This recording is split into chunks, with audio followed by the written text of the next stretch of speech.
Welcome back to the Invictus Stream. My name, as always, is Harlan, and I am here with a game called Exoplanet First Contact. A game that's currently on Kickstarter, looking for $45,000. It's got 21 days to go. And we were actually contacted by Steam, or I guess the developers slash makers slash indie people behind this game, and they wanted us to play it and give a little bit of our thoughts and first impressions, and that's kind of what I enjoy doing, a game where I don't know much about it, and I try, and see what the game's like. So I've played a little bit of this game. I know enough that I'm not going to die, which I did previously, by walking into a horned beast's lair. And the first thing you'll notice about this game is that it takes a while for the textures to load. This is not great, but it's an alpha, so it's in no way going to affect my thoughts on the game. One thing I did kind of get a very strong vibe on this game. The vibe I got, sorry, I should say. Kill these guys. Oh, I can catch them too, I forgot. I can just walk up and press E, which seems like a bit of a... But then again, I guess my health does go down. Oh. 2 alive, 1 dead. Let's use this to heal. One of the things that I think is kind of neat about this game, obviously I think it's pretty obvious that it's a space cowboy setting, which is always fantastic, always fun. I know anyone who's a fan of Firefly, which was the Joss Whedon space epic Fox show that got canceled and cut down in its prime in first season and all that kind of stuff. So I think the subject matter, or rather the genre, not the genre, what am I trying to say? The setting is going to be one of accessibility to many people. I think that's a big neat selling point of this one. And I'm a red-blooded Canadian. I enjoy the idea of being a space cowboy. So there's that. The thing that I think immediately stands out to me, and I think it's more a general statement on games these days. Now that's interesting. When I was here previous, that was just a blued out texture, so it looks like I had to restart the game for that to take place. Oh, same with this guy. He looks a lot nicer than when I saw him. Blah blah blah, he's asking me to do a mission. Where are we getting on my way? I think one of the things I wanted to say about this game, and games like this in general, and indie developers nowadays, is I think there's kind of this, what's the word? Not responsibility. There is this idea that giving people everything, and let me expand on that for a second. Giving players everything that they can do in a game. Oh, craft a fireplace, fix your gun, add a barrel onto your gun, investigate this, do this, side quest, miss this. And a game like this, again, this is one I've seen so commonly lately. You have a health, a stamina, and a energy bar. You have your RPG elements where you can craft things. And you have, I don't know what that is yet, but you have currency, and you have ammo, and you have other stuff. Okay. Obviously, it's taking the role-playing idea and applying it to... Ooh, this is where I died last time. That's why I'm nervous. It's taking the idea of role-playing that they've done so well with, lots of games nowadays. Lots of games years ago, too, but Skyrim and things like that, Fallout, obviously, are the big AAA titles that do this. But I feel like the indie developers now feel a responsibility to do this and add everything under the sun into their game in order to be competitive, I guess, in the marketplace would be the way to put it. 7 Days to Die was one that me and the other guys at the Invictus Stream... Now, what is that? Oh, that's also a texture. Backed on Kickstarter a while ago, and it's like a Minecraft post-apocalyptic game that you can, again, do everything under the sun. Can I fit under there? No, I don't think I can even crouch. You can do everything under the sun in. You can build houses, you can destroy houses, you kill zombies, obviously. You can dig down to the bedrock and all this kind of stuff. But I think it dilutes your product, so to speak. Now, this is, again, an open-world sandbox type thing where you can craft and live on the land. But I also kind of feel that there's already games that do that to an extent, and this is just one with a different genre. And when it comes to indie developers, I'm not sure why they feel motivated to make a game that's so ambitious and so big, because they're obviously going to be sacrificing certain things. What? Can I place heads here? A game like this, for example, is going to sacrifice... I mean, it's not going to be a Star Citizen $20+ million budget, so obviously there's going to be graphic-based sacrifices and things like that. Is this the third head I need? Alright. Now, I love the fact that they are ambitious. I think that's what makes games and the industry in general continue to push forward. Because people they're wanting to make a really great product and tell a lot of really cool stories. But I also feel like a game like this I would happily play if it wasn't sandbox. Obviously I'm trying it anyway, but like if a game like this was just a storyline about a space cowboy, that's something at least I personally haven't experienced within the last 5 years, and that would be something that I'd be interested in. But instead they're giving me a plethora of options and kind of hoping or expecting me to kind of just entertain myself. Now, let me clarify that real quick. That is not to say that there's not a story for this. There obviously is.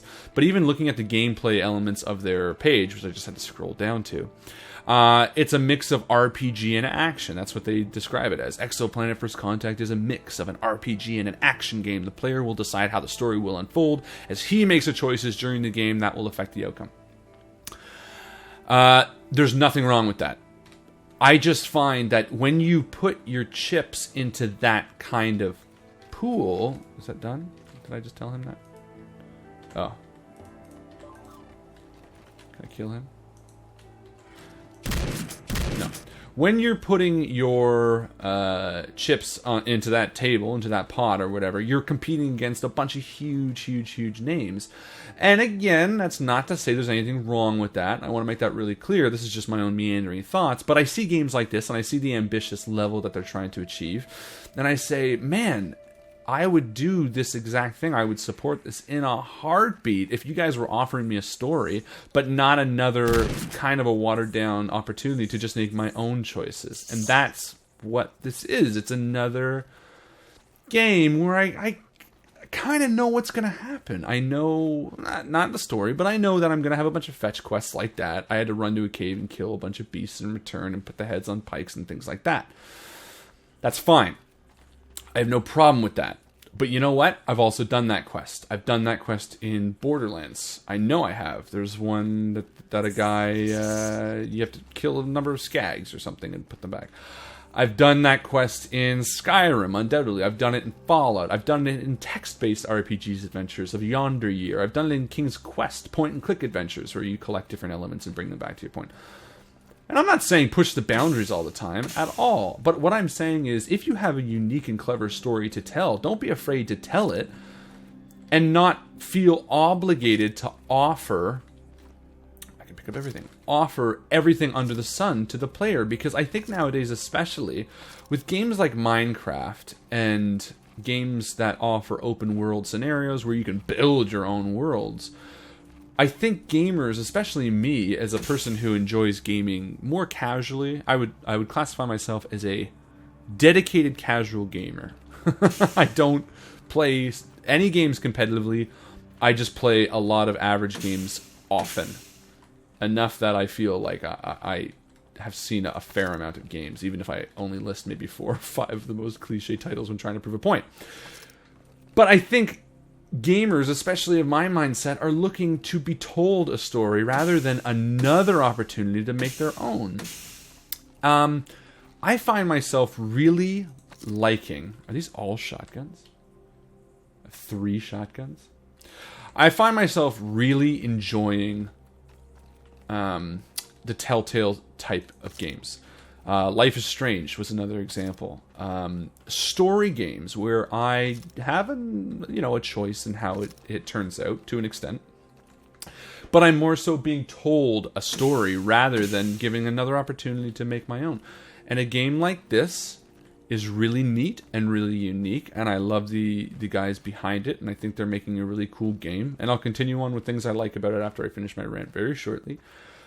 But I also think again, they're putting... What is this? Ooh. That's an interesting board. No. News. No. Wanted. Ah. He's wanted for womanizing. That's a guy. What do you bet this is the programmer at the company that made this? What were they? Allerstein? This is the programmer. I don't really know. I just feel like that's probably the case. Every time I see someone's face, like a photo of someone in a game, I assume they're with the company. Yeah, these guys are totally with the company. This guy's the marketing guy right here. That, I don't know. That's probably Beatrice. This is the one who emailed me. And this is the guy I want to kill. Because he's actually the non-real guy. But I don't know how to. It's just I have to run around and kill him. Well, it's the alpha, so I assume they probably wouldn't put all that stuff in it. And again, my dialogue here is not aimed at developers. I think you guys have a really cool game so far. I say go for it.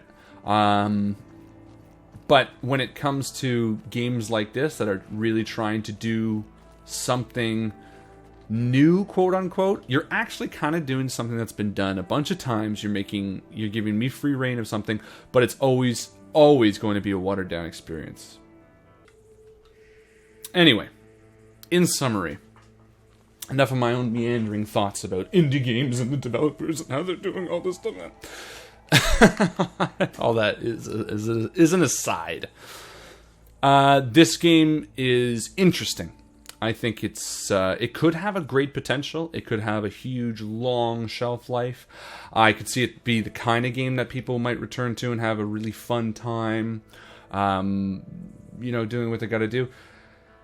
But it's not my cup of tea. I find it's kind of a watered-down version of what so many other games do. Again, this is just the alpha. I want to make that abundantly clear. In no way am I wanting to be down on the developers. They all seem like really nice people. And the Kickstarter page looks really cool. And I wish them all the best and success in pursuing this. But for me, this would not be something I would be interested in backing as... Aside from the genre, or rather the setting, the space cowboy, and a few neat things, you have the campfires. I mean, little things like this, a very steampunk feeling, Numenera-esque, which is a role-playing game that we've actually run on our stream. Aside from that, I don't think I would probably spend too much longer in this type of world. Again, just because so many games offer a similar thing. Not setting-wise, I want to make that clear, but health bar, stamina, energy bar, your weapons at the bottom, inventory where you can craft certain things. I mean, right now, we're playing... What's the game? Ark. Survival Evolved. Which I would also argue is not necessarily a boundary-pushing game. But it's got multiplayer aspects that are currently, in function, and they're interesting. And good games like this that offer everything this game does, kind of already exist. And to me, unless you're a huge fan of the setting, it wouldn't be something that I would be interested in. That being said, all the power to them. I think they're a fantastic group of guys and gals. And I really hope they succeed. And if they do, I will 100% take a look at the finished game. I owe them that much. And I will see what I think of it then. And I will play it at least a little bit. Anyway, that's all for me. Thank you guys so much for watching. Have a fantastic day. And see you around the table. Cheers.